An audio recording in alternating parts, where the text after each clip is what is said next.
nəsrə gedib çıxır. Və qeyd elədiyi kimi o Vahid poeziya evində bizim çox gözəl məclisimiz var idi. Hacı Dəymiş orada iştirak edirdi.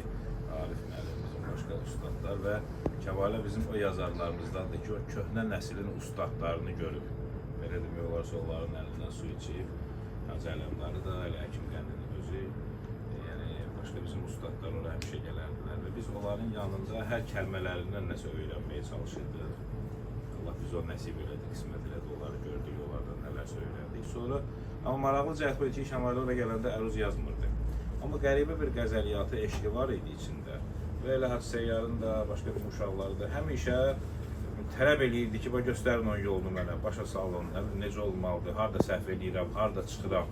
Və çox da belə qəribə bir inatkarlıqla, hətta mən arada ona deyirdim ki, yəni, niyə əziyyət çəkirsən, kimi heca şeirlərin var, musiqi ilə məşğulsan, yəni, yox, elə bir qəribə bir eşqi var idi içində ki, yox, mən mütləq qəzəldə nəsə deməliyəm. Və uzun illər əziyyət çəkəndən sonra yavaş-yavaş, bir də baxdıq ki, oradan da artıq tam bitkin, bəhri, vəzni, qafiyəsi, rədifi, hər şey yerində olan qəzəllər ərsəyə gəldi və artıq uzun illərdir ki, sırf peşəkar əruz fəaliyyəti ilə məşğuldur. Bu sahədə xanımlarımız azdır, hətta mən deyərdim, barmaqla sayılacaq qədərdir. Ona görə Kəmalənin də yeri xüsusidir. Yaxşı bəhrələnmək qabiliyyəti var. Məsələn, mənim yadımdadır, Hacı Səyyardan da, Arifdən də.